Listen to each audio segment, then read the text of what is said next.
morning. Yeah, it's the beginning. Yes, I'm excited. So happy to see you. Thank you so much. Really good roles. Thank you. Anyway, yeah, I mean, these are kind of those roles that you probably got really excited about. I don't know when they were doing the casting. Was there a lot of lead time between each callback, or? Yeah, a little bit. It was Too much. Yeah. I was like, are they going to call me? I guess, you know, it drives you crazy because you want it so bad. Yeah. Was there any collaboration with the real characters, Faith and Lil Kim? There was. I was able to talk to Faith on the telephone, and she trusted me with the manuscript to her book that had not come out yet, so that I can read that and get into the story between conversations, you know, because she has 4 kids and stuff. How about you?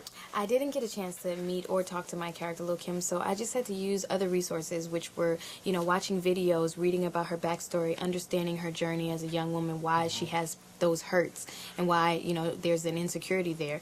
And I just did a lot of that and talked to people that grew up with her and Biggy, like the guys from Junior Mafia, Lil C's. They really gave me a lot of insight on what it was like, you know, back then in the 90s with Kim and Big. Did you know much about her, other than I her did. name? I mean, were you following her? Or Yeah, or how could you not know? I mean, I know Lil she Kim, does, but I mean, spread legs, spread ego. I mean, no. The cover of Hardcore, I remember it was a huge poster. I have an older brother. He's 13 years older than me. Growing up, he'd be listening to, I kid you not, listening to the album, listening to Big, and I'd go in his room, and he, like, worshipped that poster. And I was like, who is this woman?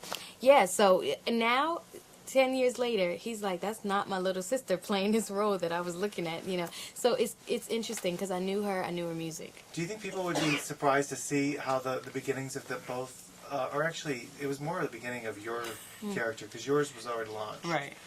But I had no idea that she started with Notorious Big. I mean, Yeah. she was a shop Lil girl. Kim? She was working in a mall. Right. Yes, she started out working at Bloomingdale's. It is very interesting. My character had an amazing arc, and she got to go from a place to the next and become this huge star. So it was interesting because I didn't even know that. I knew, you know, who Lil Kim was and what I saw, which is a challenge because so many fans see that image of, oh, she's Queen Bee now, she's Lil Kim, but they forget, you know, she was just that young, you know, vulnerable girl from Brooklyn who fell in love, who wanted to get out of the hood, who wanted a better opportunity and got it through Biggie Smalls. And if it wasn't for him, I don't think, you know, she would have reached that. The one thing that struck me, there's actually two. Well, some of the kind of violent scenes that you guys had to deal with. Yeah. But they were strong women. They didn't really put up with it. It wasn't a pattern. Right. Is that how it worked? Yeah, absolutely. Well, I there was don't know. a slight, in Well, real the life, there was pattern. a little bit of pattern with the fighting because she beat Lil Kim up. But he means, like, I think violence against... No, I mean all the time. It was like you left him, actually. Yeah. After that last moment in the hotel, that was it. But she still loved him, and she was just trying to give him some time to grow up. People don't know that they both wanted to be back together, and she was just giving him some time, and he was taking some time, and then she says, "I thought I had more time," and it was too late. That was the tragedy. Is it? I don't so know sad.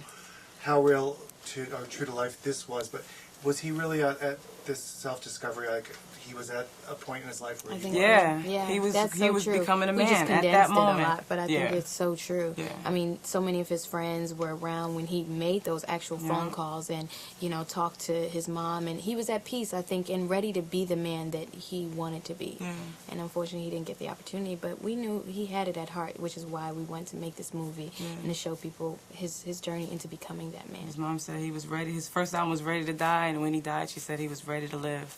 So that's such an amazing crazy. quote that she said. That was really deep. We're gonna leave it at that. Anyway, Thank you. Thank you so much. Thank you so much.